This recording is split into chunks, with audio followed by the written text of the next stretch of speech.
ناویستیم ئێستا کە دووربینی گلێک لە چاوە ڕۆشنبیرەکان سەرەوە بنە ئێستا کە دڵی زۆر دڵدار ئەوینی ڕاستی لێونە ئێستا کە قاچی زۆر ڕێبوار دشمنی جادەی ڕۆشنە چێ هەیە لامپای خۆش نەوێت مەگەر دز بێ بەم شەوگارە چێ غەنیمی بانگی تۆ مەگەر ئەفلەقی کورتکوش بێ. کۆساری یەکەم جار کە ناسیم ساڵی 1970 بوو لە نێو بازار ڕانی دیتم. پێشتر شێعرەکانی گوێ لێ بوون بە کاسێت بە شریتی تەسجیل و ئەوانە کە شێعرەکانی هەمووی شێعری سروشتی ئاینی بوون و لە ڕووی ڕوخساریشەوە شێعری ستونی بوون، یعنی واتە ئەو کاتە پێش ڕاپەڕین شێعری ئازاد یان شێعری حوڕی نەنووسی بوو. لە دوای ڕاپەڕینیش لە تەلەڤیزیۆن بەرنامەیەکی هەبوو، بەرنامەیەکی ساتیری، بەرنامەیەکی کۆمەڵاتی ساتیری هەبوو بە ناوی لێرە و لەوێ. ئەو کاتێمش بەرنامەی ئەدەب و ڕۆشنبیریم هەبوو، ئێدی هەفتانە یەکدیمان دەدیت و قسە و گفتوگۆمان دەکرد. لە دوای ڕاپەڕین گۆڕانێکی زۆر گەورە بەسەر ڕوخسار و نێوەڕۆکی شێعرەکانی داهات. ڕوخساری شێعرەکانی زیاتر بوون بە شێعری ئازاد، بەڵام وازی لە کێش و سەروا ئەنی وەزن و قافیە هەر نەهێنا. ئەو شێعرەکانی شێعری ئازاد بوون، بەڵام کێش و سەروایان هەبوو وەکو چۆن زۆر شاعری دیکە ئێستا هەن شێعری ئازاد دەنووسن، بەڵام وازیان لە کێش و سەروا نەهێناوە. ئەو گۆڕانە گەورەیە وای کرد کە شێعرەکانی پلە پلە بەرز بنەوە لە ڕووی زمانیشەوە. زۆر بایەخی بە زمان دەدا، بایەخی بە بەکارهێنانی وشەی ڕەسەن و خۆماڵی دەدا.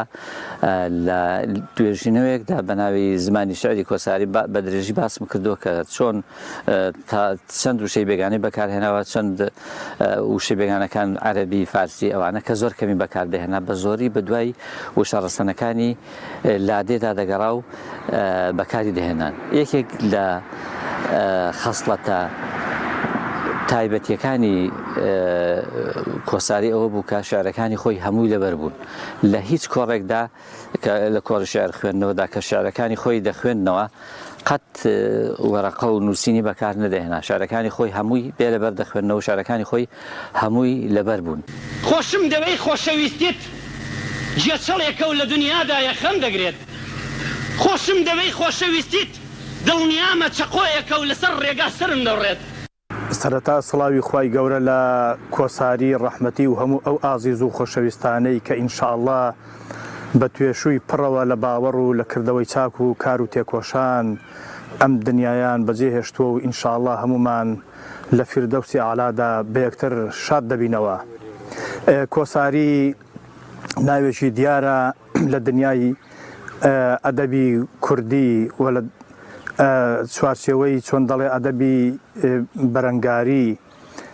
کۆساری کە من وەکو خۆم لە دوای 91ەوە ڕاپەڕینی ئازاری 91ەوە پێی ئاشنا بووم و یەکترمان ناسیوە. ئینسانێکی بەهیممەت بوو، قەڵەمێکی زیندوو بوو، دیارە و کە لە بواری شیعر و ئەدەبیاتدا گەیشتووە بە لوتکە یا بەرەو لوتکە هەنگاوی ناوە. ڕاستیەکەی لە پێش ڕاپەڕین و 1970ەوە کە دەستی پێکردووە، ئەمە دوای ڕاپەڕین و پێش ڕاپەڕینی دوو جیهانی زۆر لێک جیان لە ڕوانگەی دەقا ئەدەبیەکانیەوە بۆیە دوای ڕاپەڕین کە وەکو کانیاوێک تەقیەوە کۆساری ڕەحمەتی لە کۆڕ و لە شیعر و لە داهێنان و بەتایبەتی شیعری ئازاددا کاتێک کە شەهید بوو لە 27/12/93 لە سنووری پەشدەرەڕەقەی پەشدەر. دیارە خۆشەویستانێک بووین کە برایەنێک لە خۆشەویستان لە نزیکان خانەوەدەی بەڕێزیان هەمویان کەوتنە خۆ لەوەی کە ئەوەی لە کۆساری بەجێماوە لە کاسێت و لە دەفتەری دەستنووس و ئەوانە کۆ بکرێنەوە. ئەمە قۆناغ بە قۆناغ هەنگاوی باشی تێدانرا سوپاس بخوا خوای گەورەی بکاتە توێشووی هەموو لایەکمانەوانی کەم لەم پێناوەدا ماندوو بوون. ڕاستێکی ئێمە هەمومانەوە لەگەڵ ئەو عەزیز و خۆشەویستانەدا ساڵە و ساڵەوەی کە پێمان کرابێ و بۆمان لوا بێت لە خزمەت کۆساریدا ئەنجاممان داوە لە نووسینی شیعر، لە گرێدانی دیداری تایبەت بە کۆساری، هەروەها لە چاپکردنی دیوان و شیعرەکانی، هەروەها لە نووسینی شیعر و سۆز و لاواندنەوە بۆ کۆساری. من ڕێبوارم ئەتۆش ڕێگای، من تینوم و ئەتۆش دەریای، من پێشمەرگەڵ ئەتۆش لولەی چەشی بڕوای. دەرمانێکی یەکاو یەکم، نەخۆشە جێژ و هێڕەکان پشتیان لێمە. چرایەکم ڕەشە بایشوم، کۆڵی لە تروسکەی جێمە. بولبولێکم قالۆچە و سیسرکەوتە پۆ، ڕقیان لە شەو نخونیم و لە بۆن و بەرامەی ڕێمە. بێدارێکی ڕاپەڕیوم لە ناو نوێنی ڕەشی شەودا و تاریکستان بەرد تێنێتە سەر ڕێگام و قینی لە هەنگاوی پێمە.